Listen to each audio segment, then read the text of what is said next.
really, really hard, and they execute the system, and that's what it's all about. Yes, sir. Trust. He's pretty big trust. Big trust, baby. Hey, yes, sir. Right on cue. Hey, right on cue. Hey, let me.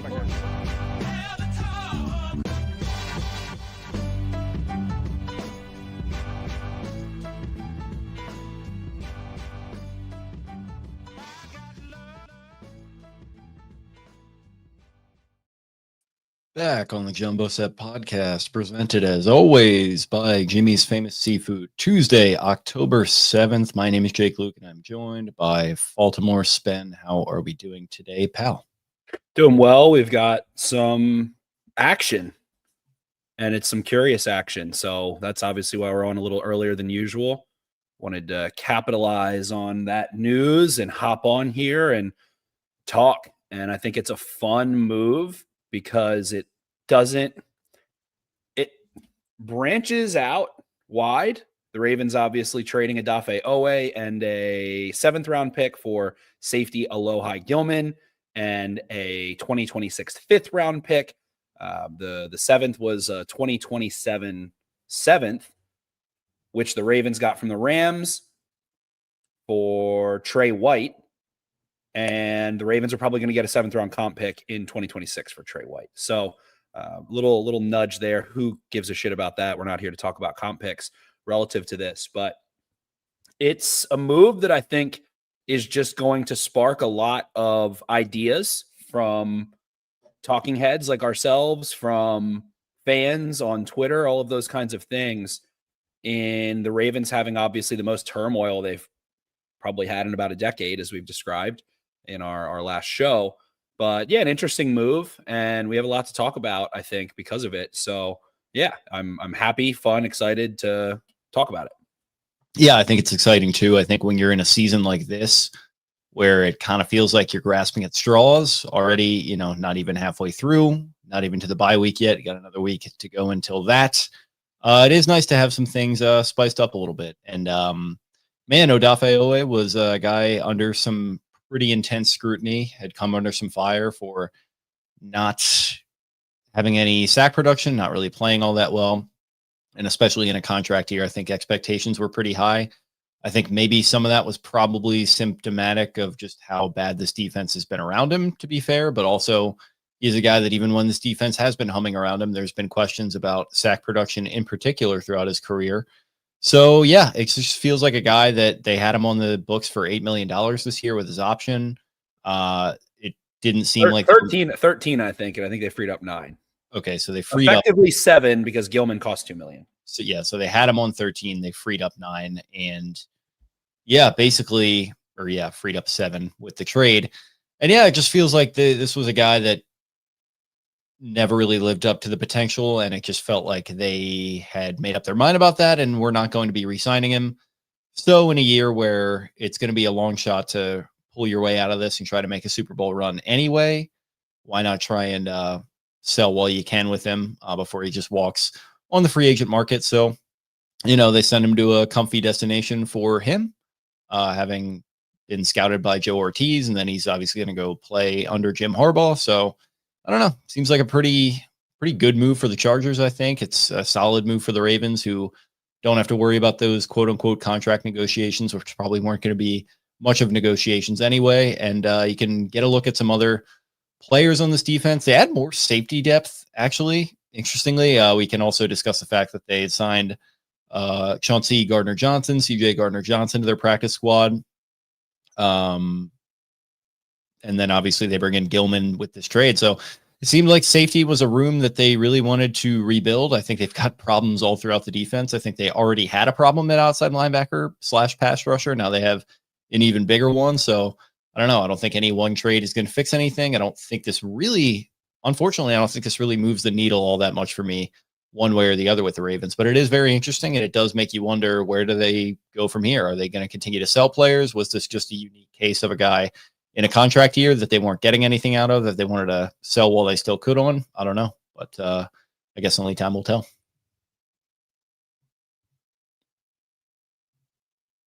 You on mute? You on mute? I can't. Sorry. Yeah, it was interesting. The Yeti here in the chat says Spenny's tweets about the amount of snaps Oweh was playing was shocking. So I could read it out, just check on Twitter. But effectively, Mike Green has been kind of doubling, and Tavius Robinson have both been kind of doubling Oweh's snaps for the last 3 weeks. Kyle Van Noy comes back in the mix.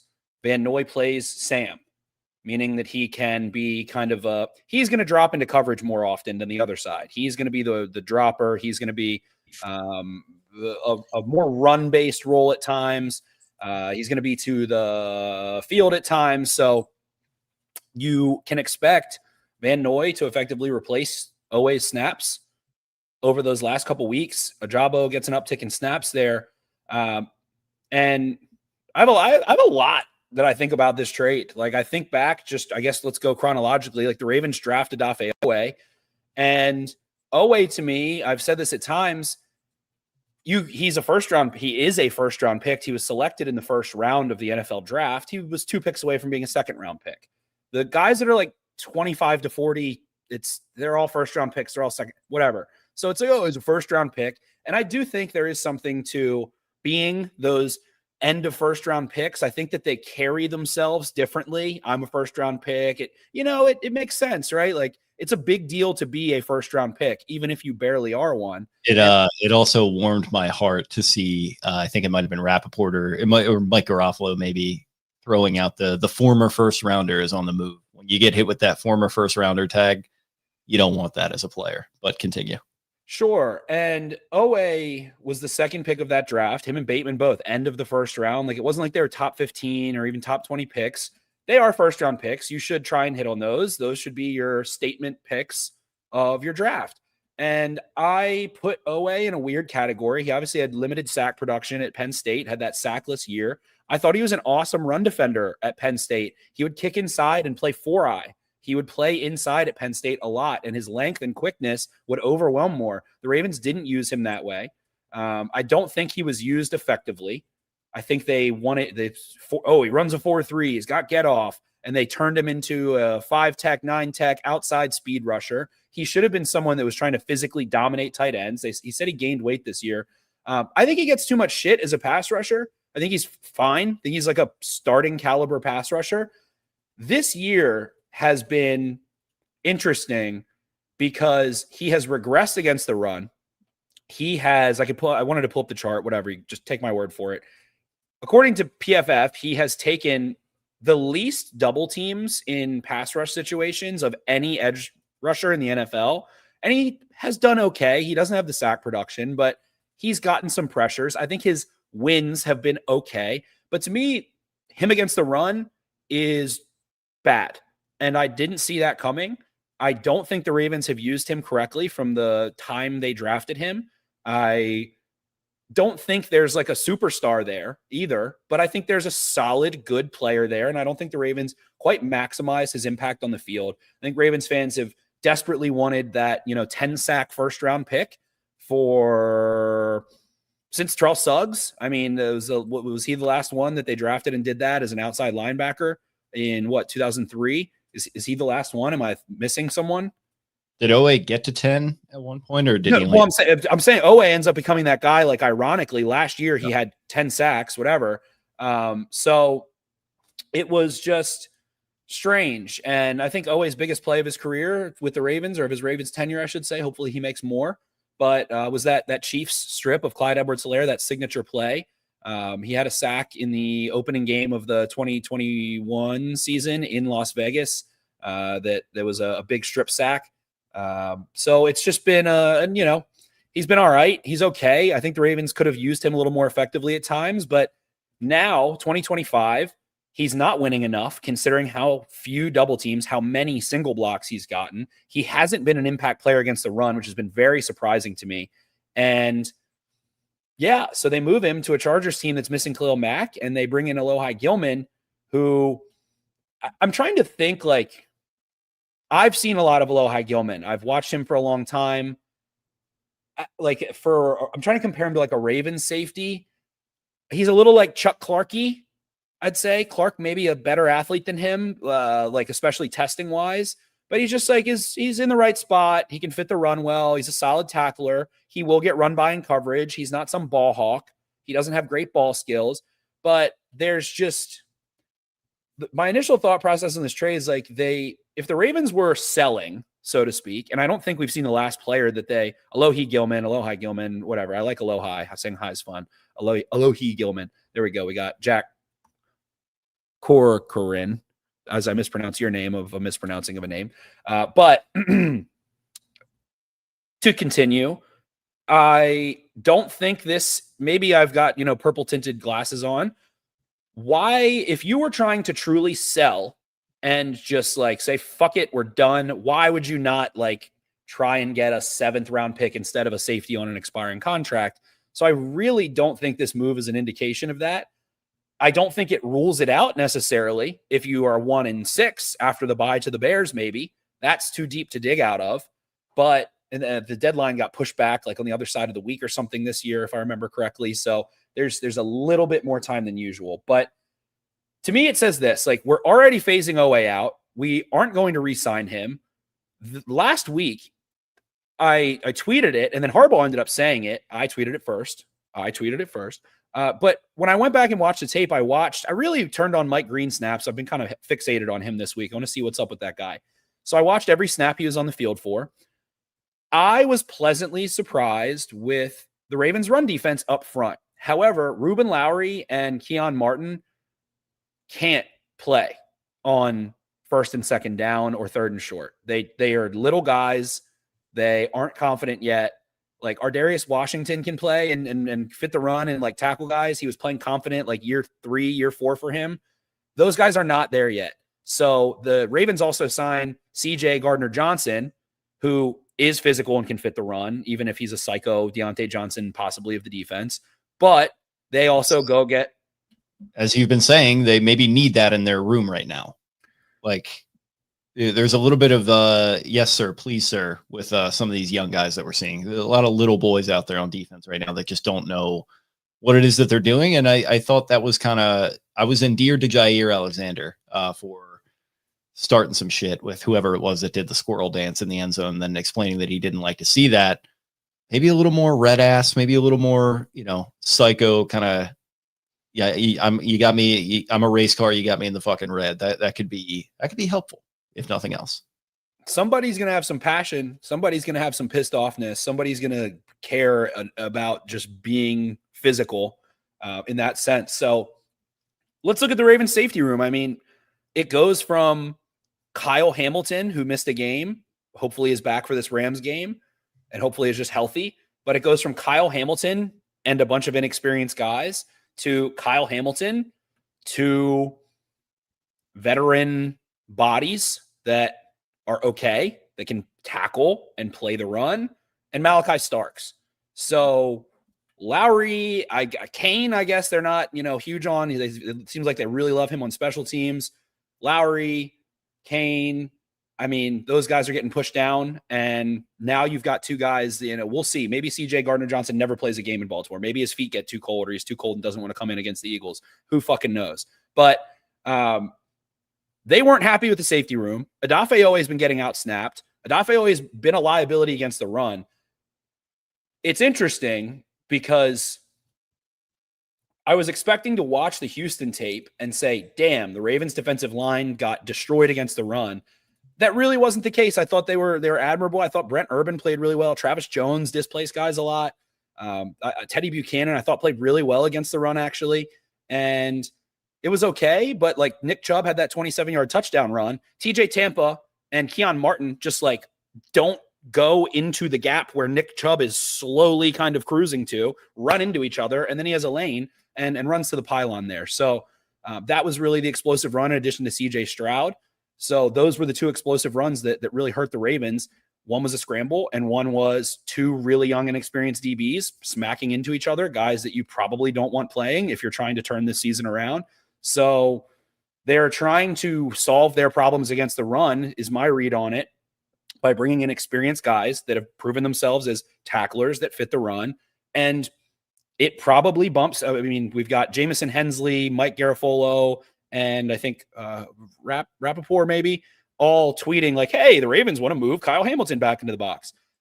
That makes sense because the Ravens are getting obliterated on quick, easy, simple pass concepts that these young linebackers are just not trained well enough.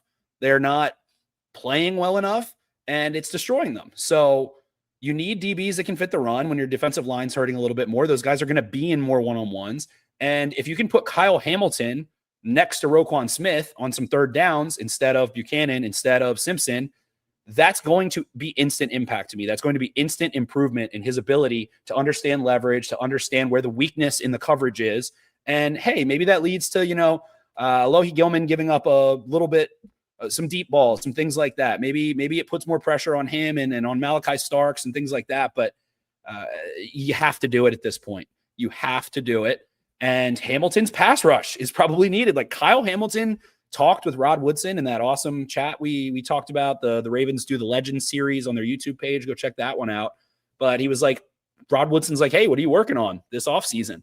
He's like, my pass rush. He's like, I feel like I am explosive, but I need to be able to win like inside. If I have to win inside, I need to know how to win inside. I need to be able to rush inside or outside, things like that. So we have some things here like Simpson.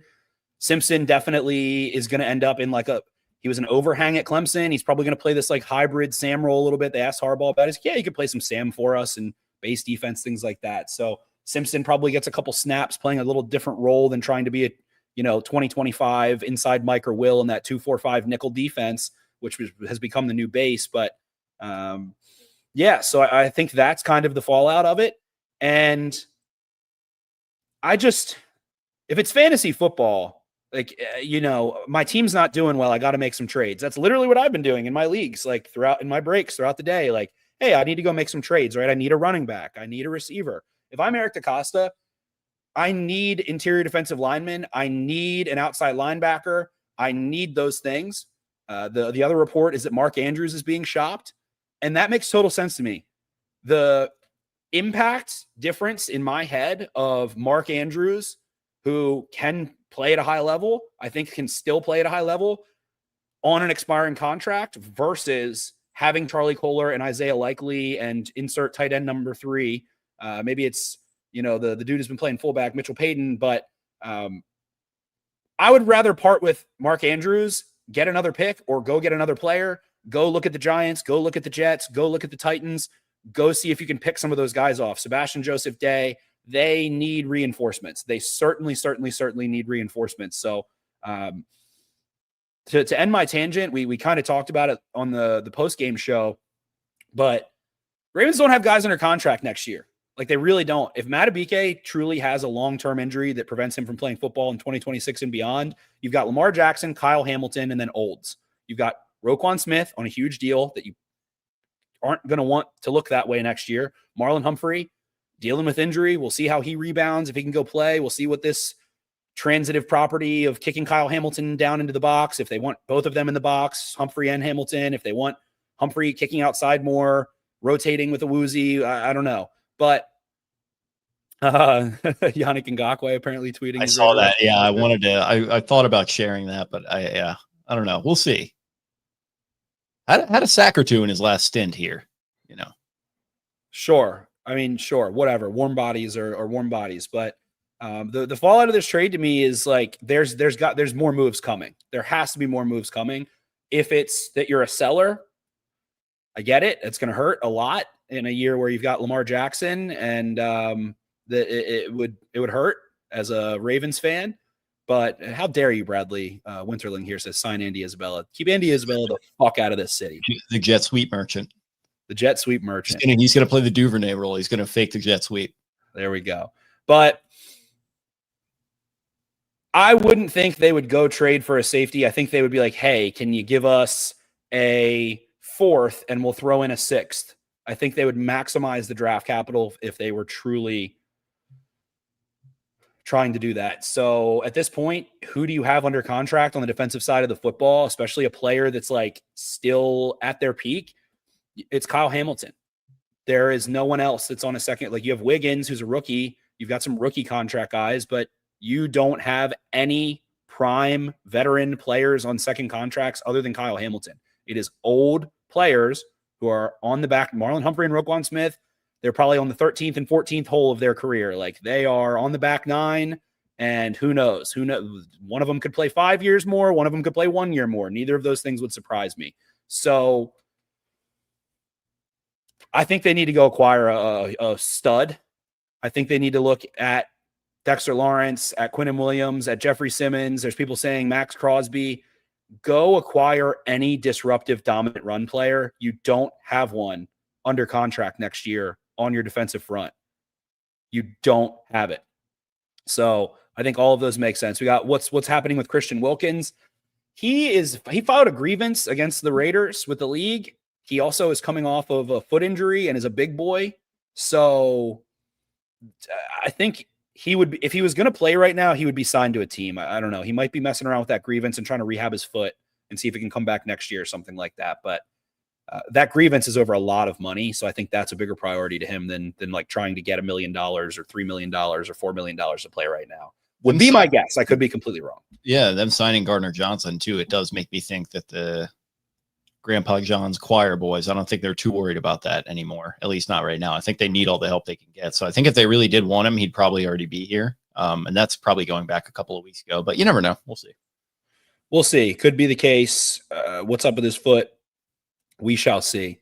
So we have the cap savings to consider as well. Jeff Zrebeck tweeted, quote, "I'd have to think DaCosta has something else up his sleeve with the cap savings for moving Oweh. Pass rush has been a major issue this year, and while Oweh has struggled, trading him leaves us with an edge group of Van Noy, Robinson, Green, Ajabo, need more."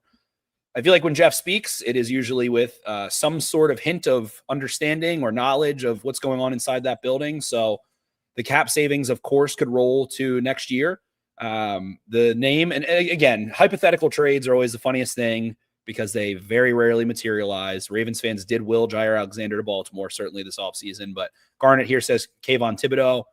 I'd rather pay Kayvon Thibodeau than Odafe Oweh. If I'm going to overpay, I'm going to overpay Kayvon Thibodeau. He's a better run defender.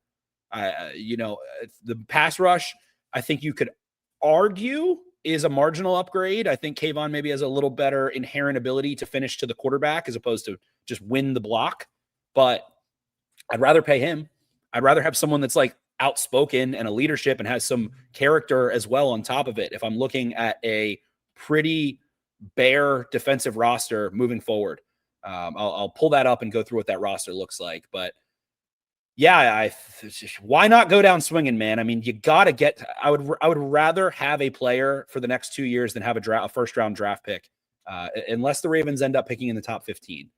I don't think they're going to. I would think the lowest they pick is like 18, and sure, you can get a great player there, but I think the Ravens end up with 7, 8, 9 wins still this season, and that's not guaranteeing you a top 15 pick. Yeah, no, and again, like I'll keep going back to it. It might just be better for them to pack it in, but I'm with you. I don't really expect them to do that. I don't know if I'd get up to like 9-win territory, but shit, they could be right in that neighborhood. They could be plus or minus that 500 mark by 1 or 2. And yeah, I don't think that's going to get you in the top half of the draft, and the cycle will continue. I mean, part of the reason they haven't been able to get that guy since Suggs is that Suggs got picked 10th overall, and they very rarely are picking anywhere near that range. So you get an Oweh who, like you said, is an athletic sort of projection, and it didn't totally work out as far as on the field product goes, or maybe it will elsewhere for him. Who the hell knows? But it's just very difficult to get those impact players when you're picking where they are. And particularly for whatever reason, it feels like with pass rusher, it's even more difficult, just kind of that premium position, difficult to project. And I don't know. We're going to see what they do, but I'm with you where they've failed. They failed at outside linebacker as 100%. Of today. Yeah, 100%. I mean, this was absolutely a failure of a tenure for Oweh, pretty much from the moment he got drafted, except for those first few tantalizing weeks where, like you said, the sack in the Raider game and then sacking Mahomes and the punch out in that game. It looked like it was going to get off to such a hot start, but then it was very hot and very cold, probably more cold than it was hot over his tenure. So yeah, it sucks to see it end this way, but what are you going to do? And here we have them once again, stockpiling those 5th round picks. I think we have them down for 5 5th round picks in this upcoming draft. And everyone's going to say, well, you got to package those and move up. And guess what? They're going to sit pat and they're going to pick all 5 times. I'm calling that right now. I just don't. At this point, I agree with you. I just don't see how you can do it again. The Ravens have under contract in 2026 Nnamdi Madubuike, who very well could be retiring. They have Roquan Smith, sure. Marlon Humphrey, sure. Kyle Hamilton, sure. Other than that, they've got Broderick Washington and Malachi Starks, Nate Wiggins, Trenton Simpson, Mike Green, Adisa Isaac, Tavius Robinson, who very well may get an extension. Sure, throw him in there. Teddy Buchanan, Sanusi Kane, Aeneas Peebles. They don't have a defense in 2026. So are you going to go into 2026 expecting rookies to make an impact and help you to be a contender? You can't. Rookies don't do that in year one, especially in mass. So it's not retool. Like they have cap. Everyone keeps talking about Lamar Jackson's cap hit. If they don't make moves, they have $40 million in cap space as is next year, sitting tight without restructuring Lamar Jackson's contract. And I'm sure Brian McFarland will take you through. It's probably actually 30 million or 27 million or whatever.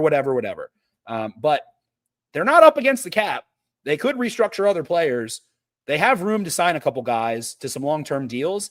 That is not their MO. The one big contract they've signed in straight free agency is what? Marcus Williams? Have they signed any other big money free agent defensively, Jake? Defensively, that's a good question. In the last few years, it feels like it's just Marcus Williams. Yeah. Right? And that was a shit show for you. So they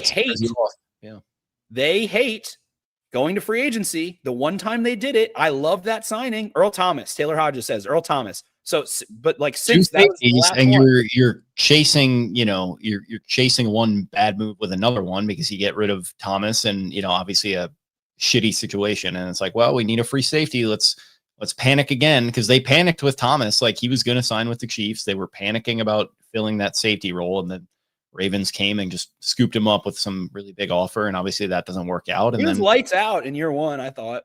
And then it just turned into a shit show. Year one. Yeah. That was the only year. Right? And Mindwater here says no, because EDC thinks he's too smart. Free agency is for failure. Free agency is where you go when you fail and lose. You have to go overpay. So yeah, I don't think that free agency is a good place. It means that you fucking failed and it's time to pay the piper and overpay. Like, can it work out? Yes. Trey Hendrickson. That was a great signing the Bengals made. Milton Williams has been awesome for the Patriots so far this year, right? He would have been a great signing. But real JD, I always say it. It's for, I fucked up. Now I have to go pay the tax. And the tax is California Supreme tax. We're not talking Mississippi tax. We're talking fucking Cali Tech tax. Yeah. We're talking big time. We're talking no EV credit. We're not getting any credits. We're talking itemized, Cali, bam. So they're going to have to go there. Can you build an entire defense? You have Smith, Hamilton, Starks, Wiggins, Green, Broderick Washington. So could you go find 3 good free agent signings? Sure, probably. Are they going to work? That's a crapshoot as much as the draft is, in my opinion. And I love players getting paid. I'm not here to say that. They play the most physical, violent of our major sports, and it takes a toll on your life and changes who you are, and it's dangerous and all that stuff. But hungry dogs run faster. When you pay guys, Albert Hainsworth is the classic. Like, got that fat contract and just didn't give a shit afterwards. So you want to try and pay the right guy who is going to love the game still and want to win a championship and be motivated. So I think that's why they paid the premium to go get Roquan Smith. Like, they thought he had the character, the football character, the passion for football, and some of those moves. So if you can acquire Max Crosby at this point. You're not going to go draft in the first and second round and hit. Maybe it's a top 10 pick. Maybe they suck. Maybe Lamar Jackson, they're like, oh, if your hamstring's bothering you, bud, let's call it a wash. Maybe. I don't think the Ravens have that in them. Don't think that's who they are. I don't think they're picking in the top 15. trade the first round pick for someone who will make an impact in 2026, 2025, 2026, and 2027. If you can get 3 years of premium play at this point, now there are other cap gymnastics to work into it, but it's gone to shit defensively. Madubuike is a stunning, dramatic loss. And if it's beyond 2025, which it very well could be, it is a crippling loss to their defensive structure. Crippling, probably a bad word to use. I hope he's okay. I hope he does not have any long-term impacts to his life. I hope he's able to enjoy time with family and friends and good health. But that was their big hit. Like that, hey, we drafted him in the 3rd round. He became an all-pro and he got fucking 20 sacks in 2 years. And hell yeah, we signed him to a $100 million deal. He's a 4-down defensive lineman that can eat a double team as a 3-tech. He's quick as shit. He's strong. He presents problems. He's at the core of our defense and what we want to do. Like that was a home run draft pick. Oh, classic Ravens pick. Why did Madubuike fall to wherever the hell he fell? Whatever pick it was. It's like the one time that was like dead on accurate when people say that about them every time they draft somebody. Yeah. I mean, Hamilton. Oh shit. Like Hamilton fell, was like 14. Let the Ravens pick up there. They make good picks. And maybe that's why they don't want to trade a first round pick. And maybe they are packing it in, but maybe I'm Delulu, but I don't know, man. I just think relying on a rookie to save your defense and a couple free agent signings next year is not enough. I think you need a pillar that is going to give you 2025, 2026, 2027 quality play. You didn't go get the Parsons, for example. I'm sure if you offered the same thing the Packers offered, that they would have rather sent him to the AFC than the NFC. If there is an opportunity to get a Dexter Lawrence, a Quinnen Williams, or a Max Crosby, premier players, premier inside players, premier run defenders in the NFL that are of a good age, of a good bill of health, you have to pull the trigger. If it's a first and a second, sure. You aren't going to get enough impact defensively. You're going to have to change your defensive coordinator. I don't think there's a doubt about that. Whether Harbaugh is here or not, they will be changing their defensive coordinator. So, yeah, I mean, it's terrible. And I get it. Baltimore football history for the horrific DC and talent evaluation that said best roster in the NFL. I truly don't think people are still understanding how important Madubuike was to their defense. I don't think people can conceptualize. He's one of the. Let me pull up PFF here and look. How many 3-techs can eat double teams and are an effective pass rusher? Like a good pass rusher and a good run defender. Jeffrey Simmons, I'd put on that list as a 3-tech. Young Byron Murphy's been playing really well in Seattle. Sure, throw him on. I'm not counting Dexter Lawrence. That's a nose tackle. I'm not counting Vita Vea. That's a nose tackle. Milton Williams, who got $100 million in free agency. Sure. I mean, there's Leonard Williams. I'm looking at just pass rush. I'm going to go to defensive grade here. Let's see. Defense, DI. Ed Oliver. There you go. Cam Hayward, still doing it at a high level. What is that? 8 guys. DeForest Buckner is still playing really well. You know, it's not more than a dozen guys that are playing 3-tech and are 4 down, good 4 down. Jalen Carter. There we go. Thank you, Garnett. Barmore. There we go. About a dozen. So the Ravens had one of those dozen. With the NFL being in the way that it is set up now with the too high shit and the cyclical nature of football, you need one of those 12 guys. Chris Jones. There's another one. Baker's dozen. And you know, a couple of those guys are up there in age. So I don't know. I don't think the Oweh loss is much of a loss at this point. And Mike Green, Tavius Robinson, the field is yours. The floor is yours. James Henkel's here, says Gilman, I believe, was a captain for LA. So maybe we're getting a guy who at least wants to play football. Yeah, he was. I think he was leadership role at Notre Dame too. So this kind of smacks of we need to get some professionalism in the room. This is a good guy to throw into a trade for Oweh. Sure. I'm sure John and Jim are quite familiar with Alohi Gilman and Odafe Oweh, and they don't play each other this year, so maybe there's some notes being shared. Joe Ortiz, he knows Odafe Oweh. He was here when he was drafted for sure, right? Are the Chargers not on the schedule? Am I wrong on that? Are they? I thought they were. don't think so. Let's see. Am I insane? I don't think they would be because no, they're not on the schedule. Well, there you They go. got Rams, Bears, Dolphins, Vikings, Browns, Jets, Bengals, Steelers, Bengals, Patriots, Packers, Steelers. So at this point, I mean, it's always a tough exercise to do the trade for this guy, trade for that guy, because you don't know. Do the Giants want to move Dexter Lawrence? Why the fuck would they want to move Dexter Lawrence? He might be the best player in football. You can try to entice them, certainly. The Jets, Aaron Glenn coming in. Let me get rid of, that monster Quentin Williams. Probably not. Who knows with the Raiders? They are freaks, so you never know. But I don't know. You need someone who's going to be a really good 4-down player somewhere on that defensive front for you. They haven't had a dominant pass rusher. If you can get one, get them. Yeah, 100%. And yeah, it definitely will depend on situation. I think Daboll is trying to save his job. I don't think this past weekend's loss helped him very much. He's probably going to cling on to as many assets as possible. That's the other aspect. Like, why would if Schoen and Daboll are getting fired, why would they want to trade anyone? Yeah. Why do they want to get picks for the next guys? Like, if Schoen has security, maybe. If Schoen is like, I'm good, the good Lord above, Mr. has blessed me and I'm good, maybe. But a lot of questions here in the chat too, before we open it up a little more. But do we think Hamilton is seriously hurt? I don't have info, but seems like no. Seems like he is okay, might play this week. I don't think I'll knock on wood for him, knock on wood for your boy. I know you will. I don't think he'll be out after the bye week. Like, he maybe misses this week. Maybe they're like, no Lamar, no Roquan. We'll see about Humphrey. Maybe we should just rest Kyle. So I don't think Hamilton is in serious jeopardy. I don't know that, but that's what it feels like.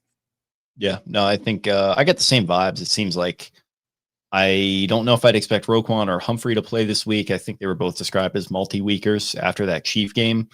And then obviously Hamilton, and I think some of these other ones all cropped up in practice after the Chiefs game. So yeah, it just seems like hopefully it was only a 1-week thing for as many guys as possible. And you can try to field a somewhat competitive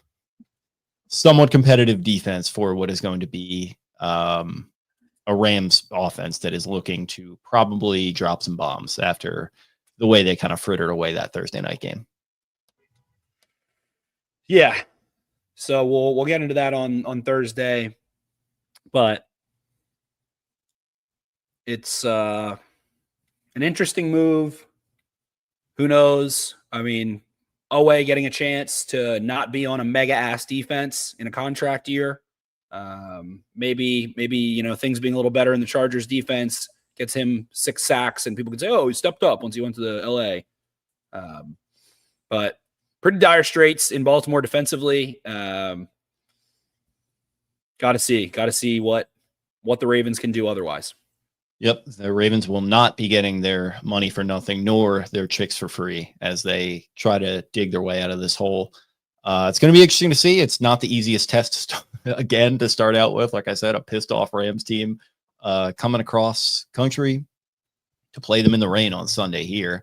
And then fun little tidbit, they're actually going to be staying in Baltimore before their London game and practicing at Camden Yards. So hopefully the Orioles offensive woes don't rub off onto Matt Stafford and company as they're gearing up to cross the pond there. Anything else before we close this one out, pal? We shall see. Oweh, wanted a contract, didn't get one. He's on a very shitty defense, so gets a chance. Let's see if he can go get that payday. Oweh. Indeed. Well, best of luck to Odafe as he makes his move out to the Best Coast. We appreciate everyone hanging with us here in the chat. If you liked what you heard, subscribe to us on YouTube, leave a like and a comment and all that good stuff. You can find us on social media at Exit52 Podcast on X, Instagram, TikTok. You can find me on X at Jake Louque. That's Louque. Spenny at Ravens 4 Dummies. That is the number 4 in the middle there. Brian at Forrestal Banks. Taylor at Taylor Smythe 10. Eric at EDITTI 22. We appreciate you all. We'll talk again very soon. See ya.